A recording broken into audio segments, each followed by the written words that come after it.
In the snowy mountains of Montana, a former Special Forces veteran was ready to give up on life after losing the woman he loved most. Yet everything changed the moment his loyal German shepherd dug up a hidden journal beneath their living room floor. A journal filled with memories, dreams, and a final request from his late wife he never knew existed. Now, following her words across America, from the legendary Route 66 to a lonely lighthouse facing the stormy sea, he discovers that God still speaks through loyal hearts and quiet miracles. Every stranger he meets, every sunrise he captures, reminds him that love does not end at the grave. It only changes the journey. If you believe God can heal the deepest wounds and guide us through our darkest valleys, do not scroll away. Hit subscribe, click share, and comment Amen to send this message of hope to someone who needs it today. May the Lord bless and protect every person watching this story of faith, love, and redemption. The wind howled through the quiet suburbs of Bozeman, Montana, on a late autumn afternoon when the chill had already begun to bite through layers of clothing. The sky remained a dull shade of gray, heavy with clouds that threatened an early snowfall, and the trees lining the street stood nearly bare, their branches like bony fingers scraping against the rooftops. In a small, modest one-story house sitting at the edge of town lived John Carter, a 55-year-old retired U.S. Special Forces soldier who had once been known for his courage and relentless discipline. His hair, once deep brown, had grayed around the temples, and his beard grew in uneven patches that he no longer bothered to trim. His body remained strong and broad-shouldered, but his posture carried the weight of grief, making him appear smaller than he really was. John had withdrawn from almost everyone after his wife, Emily Carter, passed away 8 months earlier from a sudden and aggressive illness. Emily, who had been his source of joy and balance, was gone, and without her, John felt as if the world had lost its color. He barely spoke to the neighbors, and he avoided any attempt from friends to visit or offer comfort. His days followed a routine defined not by purpose but by survival. Wake up late, feed the dog, stare at the walls, and try not to think about how silent the house had become. The only soul who remained close to him was Rex, his loyal German shepherd, now 9 years old. Rex had served alongside John during several dangerous rescue missions overseas. The dog's fur was a strong blend of black and tan, his body muscular yet graceful, and his alert amber eyes always watched over John with a mixture of loyalty and concern. Rex sensed every shift in his owner's mood, and over the past months, those moods had slid deeper into sorrow. On this particular day, John sat on the worn-out couch, his eyes lost in the flickering television that he was not truly watching. Rex wandered around the living room, sniffing at corners, restless. The dog gnawed the carpet near the coffee table and scratched at the wooden floorboards as if he had caught a scent no one else could detect. "Rex, leave it," John muttered without even glancing. Yet Rex persisted.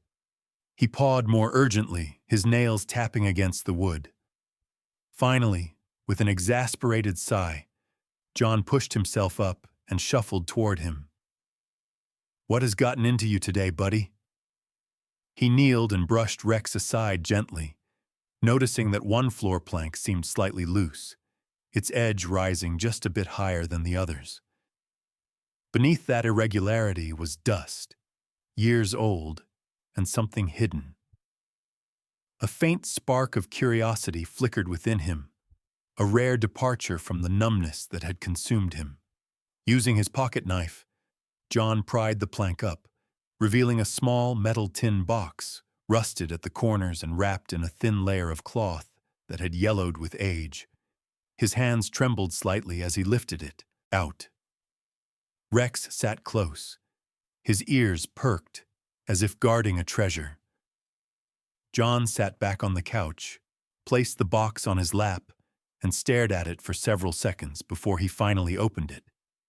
Inside lay a well-kept leather journal tied with a faded blue ribbon. The moment his fingers brushed against the cover, he recognized the handwriting embossed faintly on the first page. Emily Carter. A sharp breath escaped him, and his vision blurred as tears, rarely allowed to fall, welled up uncontrollably.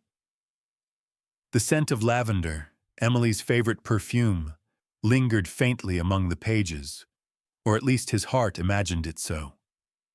Carefully, reverently, he opened the journal. The first page contained a short message written in Emily's soft, yet steady cursive. If you found this, it means the universe kept its promise. Do not let life fade into grief. There are still places we never saw, adventures waiting for us. Promise me you will go. Take Rex with you.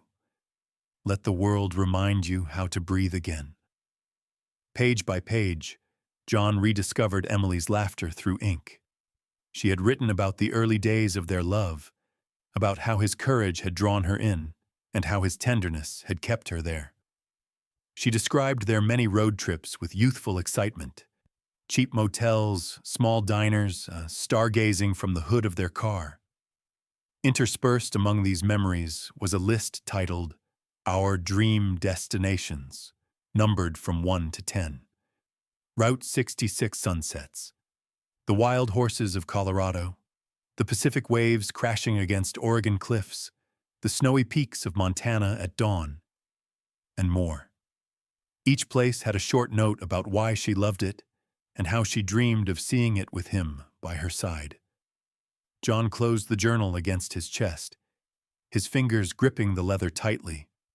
The ache in his heart felt both unbearable and strangely alive, as if something long frozen had begun to thaw. He looked at Rex, who rested his head on John's knee, those amber eyes filled with unwavering loyalty and hope. For the first time in months, John spoke with a voice that carried purpose. Looks like we have somewhere to be, partner. Rex's tail thumped against the floor, slow at first, then faster, as if he understood every word. John wiped his face with the back of his hand. He stood up, walked to his old military backpack hanging by the door, and pulled it down. It smelled like dust, oil, and distant memories. He began filling it with essentials: a camera, warm clothes, a map, Rex's favorite toy, and the precious journal. He turned off the television, locked the house behind him, and took a deep breath. The cold wind stung his cheeks, but he welcomed the sensation. John and Rex stepped into the fading daylight, leaving behind a home full of sorrow and stepping toward a journey that Emily had prepared for his healing.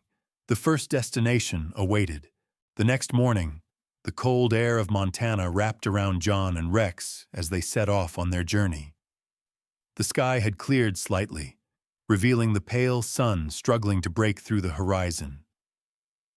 John drove his old dark green Ford pickup truck, worn from years of use but still reliable. The first destination written in Emily's journal was Route 66, an iconic American highway filled with nostalgic memories.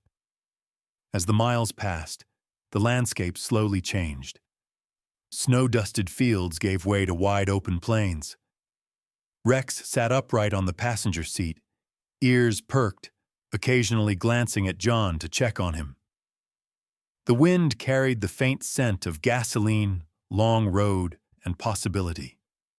When they finally reached a Route 66 overlook, John parked the truck and stepped out. The highway stretched endlessly beneath a bright blue sky, flanked by weathered motels, retro diners, and rusty signs. He remembered being here with Emily decades ago, when they were young and fearless. At that time, life had been filled with laughter, music, and dreams. Now he stood alone with only echoes of their past lingering in the air. Rex trotted ahead and stopped near an old mural of a couple holding hands beside a vintage car. The paint had faded, but the message about love lasting through time remained clear. John pulled out his camera and opened Emily's journal to a page where she had sketched this exact spot in detailed pencil lines. He lined up his shot to match her drawing perfectly. The shutter clicked. A piece of her dream had been honored. As he reviewed the photo, a large rumbling sound approached from behind. A massive red semi-truck slowed to a stop along the road shoulder. The driver's door opened, and a tall man stepped out. He wore a thick brown flannel jacket and faded jeans. Tom Walker, as he later introduced himself, looked to be in his late 40s. His skin was sun-baked from years on the road, and his hands were calloused. His face had sharply cut features and a short, graying beard with deep smile lines that suggested a man who had lived through both hardship and joy. His eyes, a warm shade of green, seemed to hold a quiet understanding of life's pain. "That is a good spot for a picture," Tom said, his voice friendly and deep. "Been stopping here for years. Nice to see someone appreciate it." John nodded politely, not yet ready for conversation. Tom noticed the dog and smiled. "What a fine German shepherd. How old is he?" 9, John responded shortly. "His name is Rex." Tom knelt and petted Rex gently behind the ears. Strong one. Loyal eyes. His tone was neither pushy nor intrusive, just genuine. Perhaps sensing John's guarded nature, Tom leaned back against his truck. "You know," he began carefully, "a lot of folks come here to remember someone they miss." John froze. It felt like Tom had looked straight into his heart. Tom's own eyes flickered with emotion. "I lost my sister years ago," he admitted. "Cancer. Took me a long time to get back behind the wheel after that." He sighed, gazing down the highway. "Road helped me heal a bit. Reminded me the world still moves, even when you are standing still." His words struck John like a quiet revelation. He had been standing still ever since Emily passed. Tom looked at him once more. "You are on a journey, I can tell. Let the miles do their job. They cannot fix everything, but they can loosen the knots a little." For the first time in months, John felt comfort from another human being. "Thank you," he said, his voice soft but sincere. Tom smiled, patting John gently on the shoulder. "Take care of yourself, friend, and take care of that dog. He is counting on you as much as you are counting on him." Rex barked once, as if in agreement. Tom climbed back into his truck, and with a friendly honk, the semi rolled away, leaving dust swirling gently behind. John stood still for a moment, watching the fading vehicle, letting the words sink in. The wind brushed against his jacket, and he inhaled deeply. He picked up Emily's journal again and looked at the list of places. 1 down. 9 more to go. He turned to Rex. "Let's keep moving." Rex wagged his tail and walked beside him, loyal as ever. When John looked up at the road ahead, his chest felt a little less heavy. The pain remained, but now there was a flicker of hope, carried forward by the wheels that would not stop turning. They stepped back into the truck and continued on their journey, the highway stretching before them like a promise Emily had left behind. The road awaited, and for the first time, John was ready to follow it. The mountains of Colorado rose in the distance as John drove deeper into the rural countryside, the air growing thinner and crisper with each passing mile. Green fields stretched endlessly under a sun just beginning to warm the land after a cold morning. Rex leaned his head out the window, his ears flapping in the breeze, enjoying every bit of freedom the journey offered. John followed a narrow dirt road marked only by a wooden sign that read, Willow Creek Ranch. He stopped near a red barn with paint peeling from age. Horses grazed in a fenced pasture, though their movements seemed slow, as if some injury or sickness weighed them down. Rex hopped out first, sniffing the air curiously. A woman stepped out of the barn toward them. She looked to be in her late 30s, tall and slender, with long chestnut-brown hair tied back in a braid. Her skin was sun-kissed and lightly freckled, and sweat clung to her forehead from hard labor. She wore worn denim jeans and dusty boots. Her eyes were a striking hazel, bright yet tired. "Hi there," she greeted, brushing hay off her hands. "I'm Sarah Miller. Can I help you with something?" Her voice carried warmth, but also a hint of concern, like someone constantly carrying a burden. John explained that he was just passing through, traveling in memory of his wife. Sarah nodded empathetically. "I am sorry for your loss. This ranch belonged to my father. He passed away last year, so I'm doing my best to keep it running with my son's help." As if on cue, the barn door creaked, and a boy around 12 stepped out. He had messy dark hair and wore an oversized flannel shirt. He seemed shy, keeping a bit of distance as he watched the newcomers. "This is Evan," Sarah introduced. "He loves animals more than anything." Evan gave a small wave, his quiet demeanor suggesting he was introverted but kind-hearted. John noticed a horse in a nearby stall limping badly. Sarah sighed. "A few of them stepped on barbed wire during the last storm. We patched what we could, but some wounds need cleaning, and the vet will not arrive until tomorrow." Her voice shook slightly, revealing the weight of having to handle everything alone since losing her father. Without hesitation, John offered to help. Years in the service had given him training in emergency care for both soldiers and working animals. Sarah looked relieved, and together they entered the barn. The smell of hay and antiseptic filled the space. John gently stroked a brown mare named Willow, who flinched as he examined the injured hoof. Rex lay nearby, alert but calm, sensing the pain of the animals. With steady hands, John cleaned the wound, removing debris and applying ointment Sarah provided. She watched closely, impressed by his quiet confidence. "You must have done this before," she said. "Back in the military," he replied softly. "Rex and I handled search and rescue operations. Horses were sometimes part of the job." Sarah glanced at Rex with admiration. "He is a handsome one." Rex wagged his tail proudly, accepting the compliment. Evan, no longer so shy, slowly approached and asked if he could pet Rex. John nodded, and Rex leaned into the boy's gentle touch. A soft smile appeared on Evan's face, small but genuine, like a flower opening after too long in shade. Hours passed as John helped tend to each injured horse.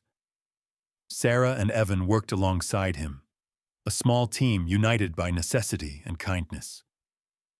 When they finally finished, Sarah stepped back and exhaled deeply. "I don't know how to thank you," she said with gratitude shining in her eyes.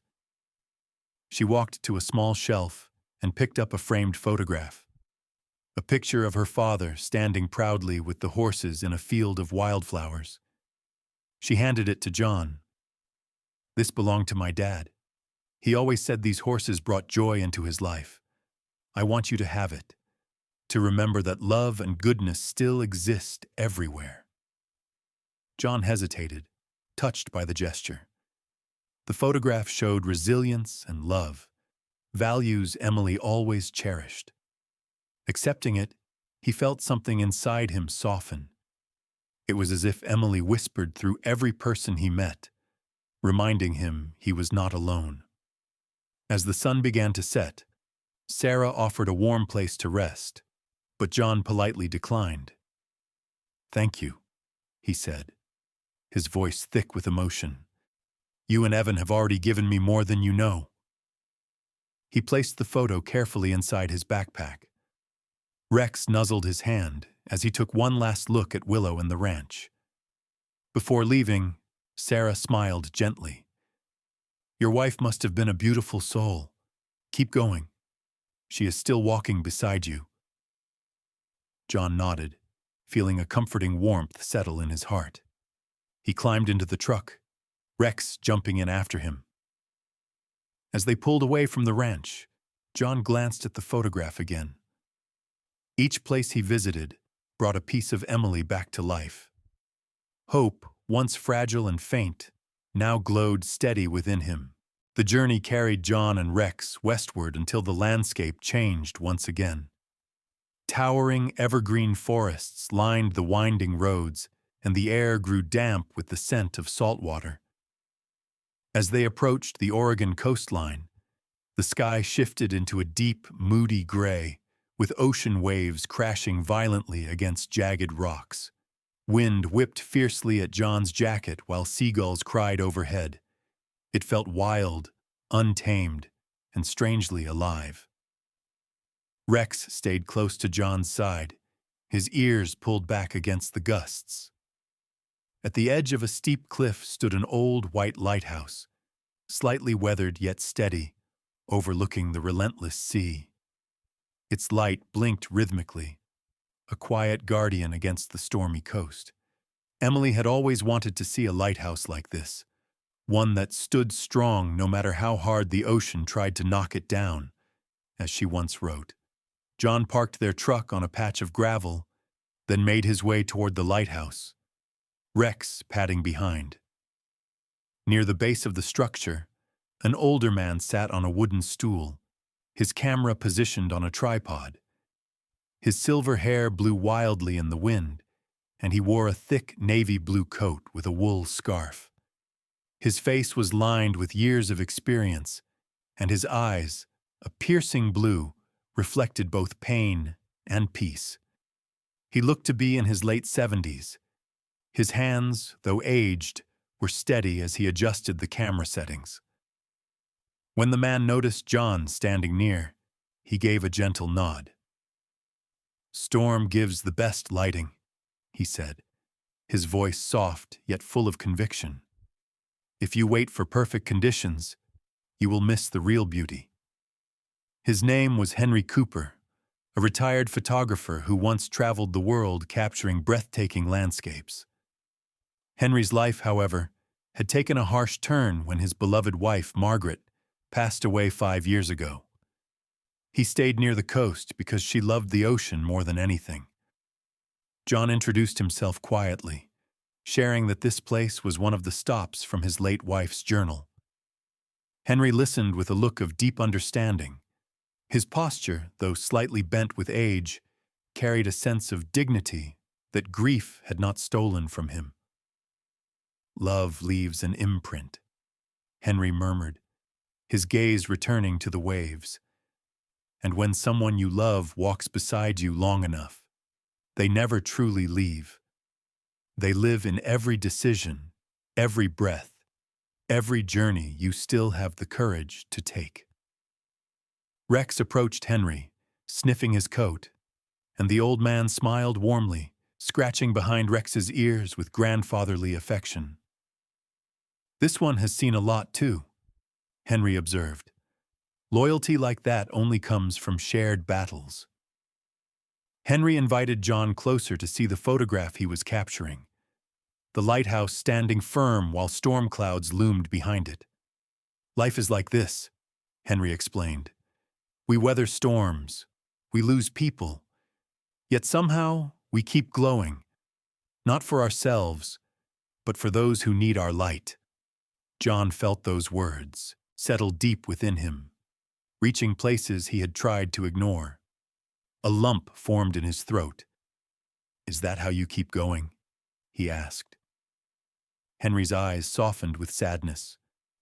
"Every morning I walk to the cliff and look at the sea. Margaret loved the horizon, the place where sky and water kiss. So I show up for her. Showing up is love too. The old man lifted his camera and snapped another picture. He then unhooked a smaller framed photograph from his bag. It depicted Margaret smiling beside the same lighthouse years earlier. He handed it to John. She would want this to keep traveling, and maybe your Emily would like knowing Margaret is cheering you both on. John stared at the gift, emotions overwhelming him. The photo felt like a bridge between two love stories, proving that loss does not erase love. It reshapes it. Henry put a hand on John's shoulder, his touch gentle yet steady. You are not walking alone, son. Every place you go, she goes. Every time you take a step forward, she smiles. Rex nudged John's leg, as if seconding the sentiment. They spent the next hour sitting near the lighthouse, talking about love, sacrifice, and how grief changes shape over time. For the first time since Emily's passing, John felt his heart open enough to let someone else's wisdom in. As the evening sun peeked through the clouds, scattering gold on the ocean surface, Henry spoke the words that would stay with John forever. When you love someone truly, they live on in every step you dare to take. John nodded, feeling the truth wash over him like a warm tide. He thanked Henry for everything, tucked Margaret's photo carefully beside Emily's journal, and together with Rex, he walked back toward the truck. The lighthouse's beam swept across the darkening ocean, lighting a path forward. John felt ready to follow it. The long road eventually curved back toward Montana, where towering snow-capped mountains rose into the crisp winter sky. The wind carried a familiar cold that bit at John's cheeks, reminding him of where everything began, yet he felt different now. The grief that once weighed him down had shifted, making room for quiet strength. Rex sat tall in the passenger seat, alert and focused, as though he understood that this final destination held deeper meaning than any place before. They drove higher along a narrow mountain road. Patches of ice shimmered along the edges, and pine trees dusted with snow framed the route like silent witnesses. As they reached the summit, the horizon stretched into forever, painted with the first hints of sunrise hidden behind thick clouds. The world here was peaceful, untouched, sacred. John parked near a wooden trail marker and stepped out, his boots crunching into fresh snow. Rex followed closely. The cold did not hinder his determined stride. The air smelled of pine and the promise of dawn. This was the place Emily wrote about, where she wished to watch the morning break open the sky and flood the world with light. The trail led them to a lookout point, a wide plateau overlooking valleys buried under a blanket of white. The wind tugged at John's jacket, but he pressed forward until he stood at the cliff's edge. He could almost imagine Emily beside him, bundled in her favorite winter coat, cheeks rosy, eyes sparkling with excitement. John reached into his backpack and removed Emily's journal, now worn at the corners from being opened so many times during the journey. Rex sat by his side, pressing against his leg, grounding him in the moment. With careful hands, John opened to the final page. Emily's handwriting danced across the paper in soft curves, full of love and life. Her message was simple. If you are here, then you kept your promise. Smile for me. Always. A gentle ache tightened in John's chest, but tears did not fall this time. Instead, he smiled, the kind of smile that carries both longing and gratitude. He looked down at Rex, who gazed back with warm amber eyes that seemed to say, "We did it." From his pocket, John took the small framed photograph Henry had given him at the lighthouse. Margaret smiling at the ocean. Another love story preserved through time. He placed it next to Emily's journal at his feet, letting the wind touch both memories. Just then, a soft voice called behind him. An elderly woman, wrapped in a thick maroon coat and leaning slightly on a hiking staff, made her way toward them. She had silver hair braided neatly behind her back and soft brown eyes that radiated kindness. She looked to be around 70, with a delicate frame but a spirit that seemed unbreakable. "Beautiful, isn't it?" she asked as she reached the edge. "I come here often. My husband used to say sunrise on this peak could heal any heart." John nodded politely. The woman introduced herself as Mrs. Anderson, a lifelong resident of Montana. She came here every week, ever since her husband passed away 3 winters ago during a sudden snowstorm. Her voice trembled slightly when she spoke of him, yet her smile held strength. "I still feel him here," she said gently. "Some love is too strong to leave behind." John found comfort in the simple truth of her words. People like her, like Henry, like Sarah and Evan, they had taught him that love does not disappear. It becomes a companion on the road, a gentle guide through each new day. Rex sniffed the air and let out a soft bark. The first ray of sunlight pierced the horizon, soft and golden, pushing aside the night. The sky transformed into shades of pink and orange, breathtaking beyond words. John lifted his camera and captured the moment exactly as Emily had dreamed. Then, setting the timer, he knelt beside Rex, one arm wrapped around his loyal partner, and let the camera click one more photograph. A man and his dog, facing the sky together. He whispered into the cold air, "Thank you, Emily, for everything." For the first time, those words did not hurt. They healed. The sunrise flooded the mountain with hope, and John breathed deeply, letting the warmth settle inside his heart. The journal, now closed, felt complete. He placed it gently against his chest, and Rex nudged his hand, tail thumping lightly against the snow. Their adventure had come full circle. The road ahead remained open, endless as the horizon, and John knew that whatever life continued to bring, Emily would always walk there with him. With a peaceful smile, he whispered, "Let's go home, partner." Rex barked once, happily, ready for whatever came next. In every sunrise, there is a promise. A promise that even in the darkest nights of our lives, God is still working behind the scenes, preparing a new beginning. John's journey reminds us that love does not end in a grave. It walks beside us in our steps, speaks through the kindness of strangers, and shines in the quiet miracles that happen every day. Sometimes those miracles are not lightning striking the sky. Sometimes they are a loyal dog, a gentle word, a sunrise waiting at the mountaintop. If you have ever lost someone you loved, remember this: God has not forgotten your heart. Your story is not over. He has placed a new light ahead of you. Just keep walking toward it.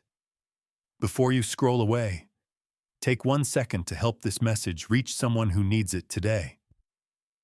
Hit share, leave a comment with the word Amen, and subscribe for more real stories of hope, faith, and healing. May God bless you, protect your family, and guide you through every mountain you must climb. And may His love be the light that never stops shining on your path. Amen.